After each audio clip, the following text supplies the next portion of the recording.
आज फिर आप सभी का मैं स्वागत करता हूं, हाथ जोड़कर प्रणाम करता हूं। जैसा कि इस पोस्टर में आप सबको दिख रहा है कि बाबा साहब अम्बेडकर का विराट व्यक्तित्व का विश्लेषण समय समय पर किया जाता रहा है। बाबा साहब अम्बेडकर किसी एक समूह विशेष के नहीं रहे हैं। भारतीय अर्थव्यवस्था और भारत निर्माण में बाबा साहब अम्बेडकर का अटूट योगदान है। उसी योगदान की दिशा में बाबा साहब अम्बेडकर का आर्थिक चिंतन किस प्रकार का रहा है, बाबा साहब अम्बेडकर का भारतीय अर्थव्यवस्था में या पूरी दुनिया की अर्थव्यवस्था में क्या योगदान रहा है, उसका थोड़ा सा विश्लेषण करने का मैं प्रयास करूंगा। मैं शुरुआत करने से सबसे पहले अमर्त्य सेन के एक स्टेटमेंट से शुरू करना चाहूंगा। सबको पता है अमर्त्य सेन वह हैं, भारतीय हैं, जिनको अर्थशास्त्र में नोबेल प्राइज मिला है। उन्होंने कई बार ये इंटरव्यू में बोला है कि यदि मेरा कोई अर्थशास्त्र का गुरु है तो वो बाबा साहब अम्बेडकर है। मैंने बाबा साहब अम्बेडकर से बहुत कुछ सीखा है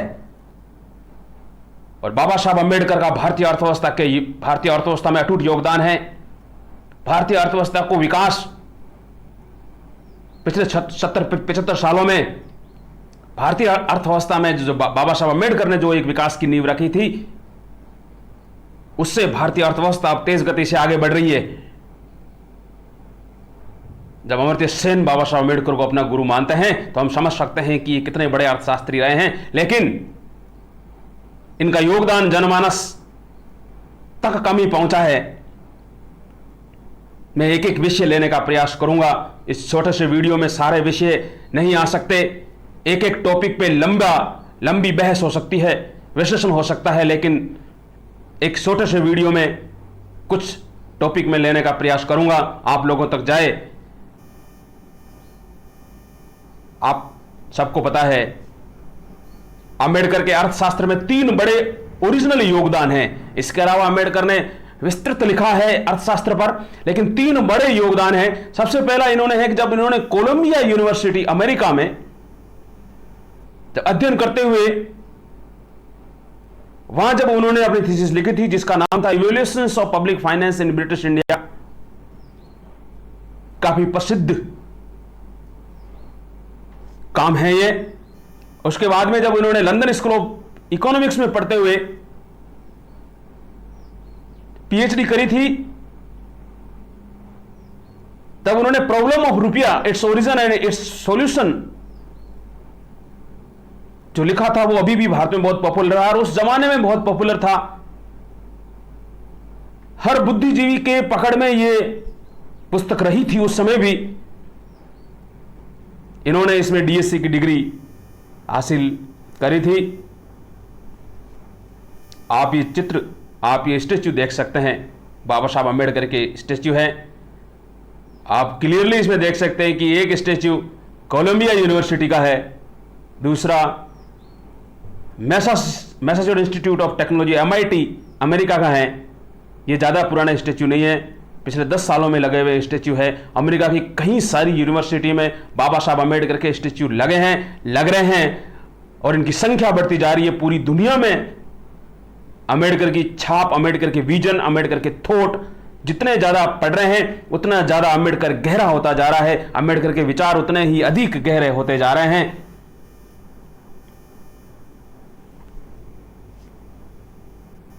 अमर्त्य सेन की टिप्पणी मैंने पहले ही मैं आपको बता चुका हूं। अब आजाद भारत में अम्बेडकर का क्या योगदान रहा है। सबको पता है कि आजादी के बाद भारत के विकास के लिए किस प्रकार का विकास किया जाए, भारत की आधारभूत अर्थव्यवस्था का तेज गति से विकास किया जाए। इसीलिए सर्वप्रथम मल्टीपर्पज स्कीम्स की शुरुआत की गई थी, बहुउद्देशीय योजनाओं की सूत्रपात की गई थी। इसकी सूत्रपात, इसकी रचना, इसका विजन, इसका विचार देने वाले बाबा साहब अम्बेडकर ही थे। अम्बेडकर ने ही विचार रखा था कि किसानों की उन्नति, यदि प्रगति हम चाहते हैं तो किसानों को पूरे साल पानी देना होगा। इसके लिए सिंचाई की योजनाओं का विस्तार करना होगा। दूसरा अम्बेडकर का यह भी विचार था कि यदि हम चाहते हैं कि बिजली हर समय किसानों को मिले बिजली औद्योगिकरण के लिए और किसानी के लिए बिजली हर समय चाहिए। इसीलिए इन योजनाओं में सबको पता है, चाहे भाखड़ा नांगल योजना ले लीजिए या किसी प्रकार की आप योजना ले लीजिए, दामोदर वैली योजना ले लीजिए, सभी इनका सूत्रपात बाबा साहब अम्बेडकर ने अपने विजन में किया। सबको पता है इन योजनाओं से एक तरफ सिंचाई के लिए पानी जाता है, दूसरी तरफ इससे बिजली का उत्पादन होता है और बिजली किसी भी अर्थव्यवस्था के विकास के लिए आवश्यक है। तो इसका सूत्रपात बाबा साहब ने किया था। ये तस्वीर आप जो देख रहे हैं, ये तस्वीर 1942 से लेकर 1945 तक भारत में वायसराय काउंसिल रही है। उसमें लेबर सेक्रेटरी बाबा साहब अम्बेडकर रहे हैं, अर्थात वो भारत के प्रथम, उस समय भारत के श्रम मंत्री, देश के श्रम मंत्री, लेबर मिनिस्टर भारत के रहे हैं बाबा साहब अम्बेडकर।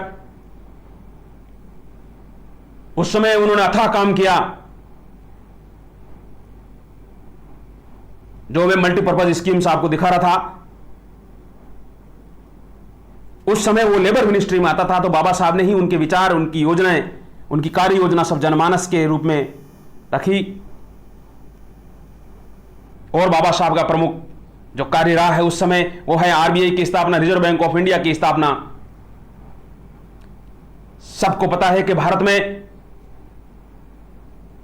बैंकिंग सेक्टर काफी पुराना है, लेकिन बैंकिंग को नियंत्रण करने के लिए भारत में कोई संस्था नहीं थी।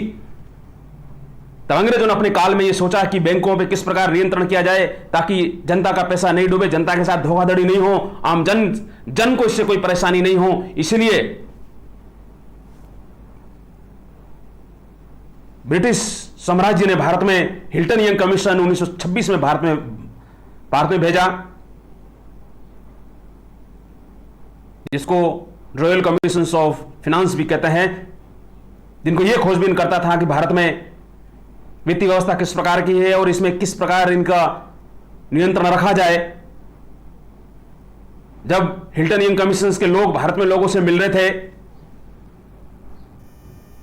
तो अधिकतर लोगों के पास, जो हिल्टन यंग कमीशन से सलाह मशवरा करने आए थे, तो अधिकतर लोगों के पास यही पुस्तक थी, प्रॉब्लम ऑफ रुपया, जो अम्बेडकर ने लिखी थी। सभी के पास यही पुस्तक थी। लोग इसमें से ही सॉल्यूशन निकाल के हिल्टन यंग कमीशन को दे रहे थे। तब हिल्टन यंग कमीशन से सोचा कि अम्बेडकर इसके बारे में क्या सोचते हैं, अम्बेडकर के विचार लिए जाएं। और अम्बेडकर ने जब अपने विचार दिए, उसी को आधार मानते हुए भारत में 1935 में रिजर्व बैंक ऑफ इंडिया की स्थापना होती है। सबको पता है, यह में original reserve bank of India ने जारी किया हुआ ये सर्टिफिकेट है बाबा साहब अम्बेडकर के नाम। आरबीआई की वेबसाइट से ये डाउनलोड किया गया है। तो आप समझ सकते हैं कि भारत में बाबा साहब अम्बेडकर का कितना योगदान है। उन्होंने रिजर्व बैंक की स्थापना में महत्वपूर्ण योगदान दिया। तभी भारत में मौद्रिक नीति, भारत में मौद्रिक व्यवस्था, भारत में बैंकिंग सेक्टर विकसित हुआ है। बाबा साहब के योगदानों को छोड़ा नहीं जा सकता। प्रॉब्लम ऑफ रुपया में एक और इंपॉर्टेंट पॉइंट है जो कभी डिस्कशन में भी इतना नहीं रहा है, वो यह है कि दुनिया में उस समय दो प्रकार के विचार चल रहे थे कि जो मुद्रा की पूर्ति है वो किस प्रकार की हो, गोल्ड स्टैंडर्ड या फिर गोल्ड एक्सचेंज स्टैंडर्ड। मैं आपको बता दूं, गोल्ड स्टैंडर्ड का मतलब यह होता है कि उसके पीछे गोल्ड हो, इसके अलावा कुछ भी नहीं हो, गोल्ड के रूप में ही आंकी जा रही है। गोल्ड एक्सचेंज स्टैंडर्ड का मतलब यह था कि पीछे गोल्ड है लेकिन चलेगी मुद्रा दूसरी मुद्रा चलेगी, कागजी मुद्रा चलेगी या कुछ भी और चलेगा। पीछे गोल्ड है, मुद्रा का मूल्य गोल्ड के बराबर नहीं है। गोल्ड स्टैंडर्ड का मतलब बाबा साहब का यही था कि मुद्रा गोल्ड के बराबर ही मुद्रा का वैल्यू होना चाहिए, जितना मुद्रा का वैल्यू उतना ही गोल्ड का वैल्यू होना चाहिए। लेकिन स्टैंडर्ड एक्सचेंज में मुद्रा का वैल्यू गोल्ड के वैल्यू के बराबर जरूरी नहीं है, मुद्रा का वैल्यू गोल्ड के वैल्यू से कम था। और इसको लेकर जब बाबा साहब ने अपनी ये थीसिस लिखी थी, तो बाबा साहब के जो सुपरवाइजर थे, जो बाबा साहब को ये सिखा रहे थे, वो थे प्रोफेसर कैनन। जो अर्थशास्त्र के विद्यार्थी जिन्होंने अर्थशास्त्र पढ़ा ये सब जानते हैं कि कैनन अंबेडकर के विचारों से सहमत नहीं था। फिर भी कैनन ने अपने प्रेफरेंस में लिखा है, कैनन में उस थीसिस पे कमेंट करते हुए लिखा है कि मैं अंबेडकर से सहमत नहीं हूं, लेकिन अंबेडकर ने जो तथ्य दिए हैं उस तथ्यों को मैं झुठला नहीं सकता, इसलिए मैं इसको थीसिस को पारित करता हूं। और उसने थीसिस पे साइन भी किए हैं। अब बात रही अन्य जो महत्वपूर्ण जिसके साथ अंबेडकर की बहस थी वो था जॉन मैनार्ड किन्स। किन्स अर्थशास्त्र में दो युग माने जाते हैं, एक क्लासिकल युग, दूसरा किन्स का युग। मैं खुद किन्स के विचारों से प्रभावित हूं। किन्स था वो गोल्ड एक्सचेंज स्टैंडर्ड में विश्वास कर रहा था, क्योंकि किन्स ये चाह रहा था कि अधिक से अधिक मुद्रा की पूर्ति और अर्थव्यवस्था में जाए और मांग बढ़े। लेकिन अंबेडकर का ये नहीं मानना था। अंबेडकर ये सोचना था कि यदि अधिक से अधिक करेंसी निकला, हो क्या रहा था उस समय भारत में ये हो रहा था कि भारत ब्रिटेन का उपनिवेश था, तो ब्रिटेन अधिक से अधिक मुद्रा सप्लाई करना चाह रहा था ताकि अधिक से अधिक पैसा विदेशों में लेके जा सके। अंबेडकर इन तथ्यों से भली भांति परिचित थे, इसलिए उन्होंने यह कहा कि नहीं, जितना गोल्ड है उतना ही मुद्रा का वैल्यू होना चाहिए। तो उन्होंने वो मुद्रा की पूर्ति को कम करना चाहते थे, क्योंकि वो इतना पैसा नहीं ले जाए, यदि लेके भी जाएंगे तो भारत में कम से कम गोल्ड तो पड़ा रहेगा। तो इसलिए अंबेडकर को दूसरी समस्या यह भी आ रही थी कि भारत में उस समय चांदी का रुपया चल रहा था, और चांदी के रुपया के साथ प्रॉब्लम यह थी कि मुद्रा की पूर्ति तेज गति से बढ़ने से चांदी का वैल्यू कम हो रहा था, और चांदी का वैल्यू कम होने से कीमत तेज गति से बढ़ रही थी, आम जनता परेशान हो रही थी, किसान परेशान हो रहे थे। तो इसीलिए अंबेडकर ने कहा था कि गोल्ड स्टैंडर्ड ठीक है, और वो किन्स के विरोध में थे। इस बात को लेकर किन्स के विरोध में थे। लेकिन आगे चल के वो किन्स के जो स्फीतिकारी प्रभाव है, सरकारी क्षेत्र है, सरकार का खर्च है, सामाजिक सेवाओं में जो जैसा किन्स ने कहा था वैसा अंबेडकर भी मानते थे। तो अंबेडकर भी, मैं कहता हूं कि काफी बड़े किन्स को मानने वाले अर्थशास्त्री रहे हैं। कुछ अन्य पॉइंट, आज ये भारत में बहस चल रही है कि किसानों की आय को किस प्रकार दोगुना किया जाए।